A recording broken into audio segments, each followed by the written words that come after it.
نبی علیہ السلام صلی اللہ علیہ وسلم ایسی سی دعائیں کرتے، یہاں تو ہے شارٹ کٹ، اللہم اغفر لحینا و میتنا، وہ آدمی جتیاں لانا آندہ دن سلام پھر جاندی ہے، ایسا ہی ہے نا؟ صحابی کہتے ہیں کہ ہم نے یہ دعائیں سن کر یاد کی، اس کا مطلب آپ اونچی آواز میں پڑھتے تھے۔ اعوذ باللہ من الشیطان الرجیم، بسم اللہ الرحمن الرحیم۔ وَإِن يَمْسَسْكَ اللَّهُ بِضُرٍّ فَلَا كَاشِفَ لَهُ إِلَّا هُوَ وَإِن يُرِدْكَ بِخَيْرٍ فَلَا رَادَّ لِفَضْلِهِ يُصِيبُ بِهِ مَن يَشَاءُ مِنْ عِبَادِهِ وَهُوَ الْغَفُورُ الرَّحِيمُ۔ ہے نا؟ دونوں طرح سے جنازہ جائز ہے۔ میرا دل چاہتا تھا کہ میں آج نا جنازے پر بات کروں تو بیچ میں نکل آئی بات، اور دل چاہتا ہے کہ میں وہ دعاؤں کا ترجمہ سناؤں آپ کو۔ صحابی کہتے ہیں کہ میرے دل میں آتا تھا کہ کاش میری میت ہوتی اور محمد صلی اللہ علیہ وسلم میرے لیے یہ دعا پڑھتے۔ مجبور کرو ان کو، جن کو گوشت کھلاتے ہو، جن کو حلوے کھلاتے ہو، کہ بندے دے پترا اگر جنازہ پڑھا پورا، حق ہے اس کا کہ اگر وہ پڑھا رہا ہے تو وہ دعائیں پڑھے، روئے، تمہیں بھی رلائے کہ اس میت کوئی باپ کے لیے کھڑا ہے، کوئی ماں کے لیے کھڑا ہے، اس کا حق ادا کرا۔ اگر آپ اجازت دیں تو ترجمہ سناؤں آپ کو؟ ہاں جی، ٹائم تو آپ کا بہت قیمتی ہے۔ میرے آج دل میں بات آئی، میں نے بولا یار سنا ہی دے، میں نے کیوں جی پٹی صاحب اجازت ہے؟ ہاں جی، میں نے بڑی تکلیف ہو رہی ہے، قسم اللہ کی بڑی تکلیف ہو رہی ہے۔ میں نے بولا یہ تو یار دعائیں کیا ہے جی، دعائیں ہیں جی، کس سے دعا کرنی ہے؟ 40 قدم دور جا کے دعا، قبر پر دعا کرو، یہ ہے سنت، 40 قدم دور نہیں ہے۔ نماز جنازہ کے اندر دعا پڑھو، اور دعا کی سنیں گے، رشک کریں گے آپ کہ کاش اللہ تعالیٰ ہم بھی، اگر مرنا تو سب نے ہے نا، ہاں نا، ہمارے اوپر بھی کوئی ایسا بندہ یہ دعائیں پڑھے۔ یقین جانے اتنی دکھ ہو رہی، میرے اتنے پیارے بھائی، ان کی والدہ اللہ کو لے گئے ہیں، اللہ تعالیٰ ان کو جنت الفردوس میں جگہ دے۔ مجھے اذیت ہوئی کہ یار تم میں سے کوئی کھڑا ہو جاتا، احمد پڑھا دیتا جنازہ۔ دیکھیں صرف ایک دعا رٹی ہوئی ہے، اس کا بھی ترجمہ میں سناتا ہوں، سب سناؤں گا۔ اے اللہ اسے معاف فرما دے، دعا مانگ رہا ہوں نا اس کے لیے، اور اس پر رحم فرما، اور اسے عافیت دے، اور اس سے درگزر فرما، اور اس کی باعزت ضیافت فرما۔ اللہ ضیافت فرماتے ہیں نا، اللہ کے نبی نے فرمایا نا کہ میں اپنے بندوں کی ضیافت فرماتا ہوں۔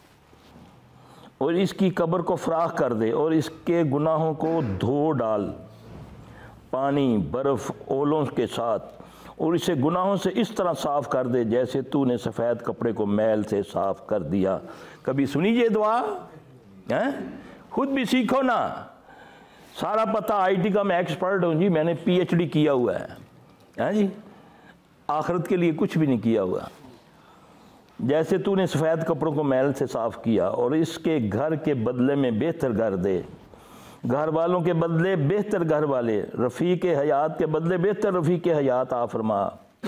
دے گا نا حوریں، کاش ہم ایسے کرتوتیں کر لیں، ایسے کام کر لیں، وہ حوریں دے۔ دعا مانگ رہے ہو نا اس کے لیے،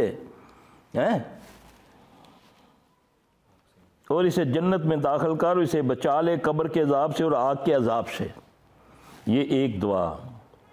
اب دوسری دعا دیکھو، اے اللہ معاف فرما ہمارا زندہ اور فوت شدہ کو، زندہ کے لیے بھی، فوت شدہ کے لیے، اللہ مغفر لحینا و میتنا و شاہدنا و غائب، اور حاضر اور غائب کو، ہمارے چھوٹے اور بڑے کو، ہمارے مرد اور ہماری عورتوں کو۔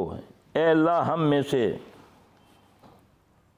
ہم میں سے جس سے تو زندہ رکھے اسے اسلام پر زندہ رکھ، اور جسے تو فوت کرے اسے ایمان پر فوت کرنا۔ اے اللہ ہمیں اس میت کے اجر سے محروم نہ کر، اور اس کے بعد ہمیں گمراہ نہ کر۔ تیسری دعا یاد کرو، پلیز یاد کرو، اللہ مجھے بھی توفیق دے، مجھے بھی ایک دو کے علاوہ آتی کچھ نہیں۔ میں بھی یاد کروں، کیونکہ اللہ کو ایسے بندے اچھے نہیں لگتے نا کہ جو کہتے کچھ ہیں اور کرتے کچھ۔ اللہ ہمیں ان میں معاف کر دے۔ اے اللہ بے شک تو فلاں بن فلاں، وہاں نام لے سکتے ہو، تیرے ذمے اور تیری پناہ میں ہے، لہذا اسے بچا لے فتنہ قبر سے اور آگ کے عذاب سے، اور تو وفا اور حق والا ہے، لہذا تو اسے معاف فرما اور اس پر رحم فرما۔ جب یہ باتیں دقت سے سمجھ کے اللہ سے کہی جائیں تو کتنا حق ادا ہوگا اس میت کا، اس ماں کا، اس بیٹی کا، اس بھائی کا۔ ہو گیا نا حق۔ ہم تو جھٹکا کرتے ہیں جیسے کسائی جھٹکا کرتا ہے، مجبور کرو ان کو، حلوہ شلوہ مت کھلاؤ، اس کو بولو دعا پوریاں پڑھو۔ تو اسے معاف فرما اور اس پر رحم فرما، یقیناً تو ہی بہت زیادہ معاف کرنے والا، نہایت رحم کرنے والا ہے۔ یہ دعائیں ہیں۔ اب چوتھی دعا، اے اللہ تیرا یہ بندہ اور تیری کنیز کا بیٹا تیری رحمت کا محتاج ہے، اور تو اسے عذاب دینے سے بے نیاز ہے، نہ بھی دے تیرا کیا جاتا ہے، اور تو اسے عذاب دینے سے بے نیاز ہے، اگر یہ نیک تھا تو اس کی نیکیوں میں اضافہ فرما، کیونکہ پیچھے جو اولاد جو نیک مال وہ کر کے گیا، صدقہ جاریہ چھوڑ کے گیا، وہ سلسلہ منقطع نہ ہو، وہ جاری رہے۔ تو اسے عذاب دینے سے بے نیاز ہے، اگر یہ نیک تھا تو اس کی نیکیوں میں اضافہ فرما، اگر یہ گناہ گار تھا تو اسے درگزر فرما۔ کیسا ہے؟ اگر منہ بنا کر، نبی صلی اللہ علیہ وسلم نے فرمایا رونا نہیں آتا، رونے والا منہ بنا کے اگر دعا مانگو تو اللہ تمہاری دعا کو قبول کرتا ہے۔ پلیز یار یہ دعائیں سیکھو، سکھاؤ۔ اتنی دعائیں تمہیں کتابیں یاد ہیں انگریزی اردو میں، اپنے بہن بھائیوں کے لیے۔ جو فوت ہوتا ہے وہ بہن بھائی ہے یا اپنا والد ہے یا کسی کا والد ہے، وہ وقت ہے، یہ نہیں میت پہ گئے سگریٹ ادھر رکھا دعا مانگو جی، پتہ نہیں کیا مانگ رہا ہے۔ جو اس کا حق ہے نماز جنازہ میں پڑھو، رکت کے ساتھ پڑھو یار، 2 منٹ زیادہ لگ جائیں گے، ختم درود پر تو 2 4 گھنٹے بیٹھے رہتے ہو۔ وہ اس کا حق ادا کرو، پھر قبر پر آؤ، لازمی مٹی ڈالو اس پر، جنازے کے ساتھ جاؤ، نعرے لگاتے مت جاؤ، کلمہ شہادت کہیں سے ثابت نہیں، آپ نے فرمایا میت کی مغفرت مانگا کرو۔ وہ کیسے؟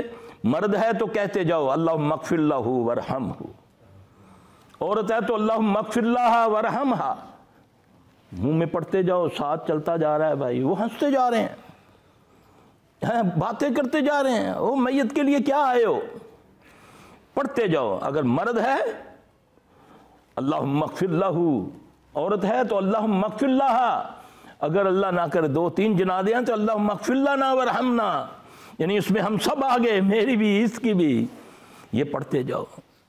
پھر جب قبر میں اتارو، نبی علیہ السلام صلی اللہ علیہ وسلم یہ پڑھا کرتے تھے، بسم اللہ علی ملت رسول اللہ ہے، پڑھا کبھی سنا یہ؟ جب میت کو اتارو قبر میں تو یہ دعا پڑھو، یہ نبی صلی اللہ علیہ وسلم پڑھا کرتے، صحابہ پڑھا کرتے میت کے لیے، بسم اللہ وعلی ملت رسول اللہ ہے، یہ دعا ہے، نبی نے بتائی ہے۔ پھر مٹھی بھرو، 3 مٹھیاں ڈالو، مٹی کے اتنے کپڑے انجن کر رہے ہیں، وہ مٹی نہ لگ جاوے، اور تم نے بھی ادھر آنا ہے، مٹی ڈالو گے تجھے سمجھ آئے گی کہ میرے پر بھی ڈلے گی کل، پھر ہو سکتا ہے کہ میں اپنی اصلاح کر لوں۔ یہ ہے، پڑھتے جاؤ، اللہ اس کی مغفرت کر۔ نہیں آتی عربی میں، اللہ کو پنجابی پشتو آتی ہے نا، حق ادا کیا کرو میتوں کا۔ کل میں نے بھی مرنا ہے، میں آج کسی کے لیے خلوص سے دعا کروں گا، اللہ کی قسم کل میرے لیے بھی دعا، جن و فرشتے بھی کریں گے، انسان بھی کریں گے۔ حق ادا کیا کرو ان چیزوں کا۔ ہمیں جلدی، اگر کوئی بات شروع کر دیتا ہے تھوڑی سی نیت، اور مولوی صاحب مکاؤ جانا ہے، ان لمبیاں کہانیاں پا بیٹھ دو ہر جگہ، وہ سمجھا رہا ہے یہ موقع ہے موت کا، تمہیں یاد کرا رہا ہے 2 باتیں سن لو اللہ رسول کی، وہ اپنی بات نہیں کر رہا، نہ اپنے باپ کی بات کر رہا ہے، دے دو 2 منٹ، اسی میں پتہ نہیں وہ مجلس تم کیا جانتے ہو۔ نبی صلی اللہ علیہ وسلم نے فرمایا مردود ہے وہ مسجد، وہ مجلس جہاں اللہ کا ذکر نہ ہو، چاہے کوئی ولیمہ ہو، چاہے کوئی سیاسی مجلس ہو۔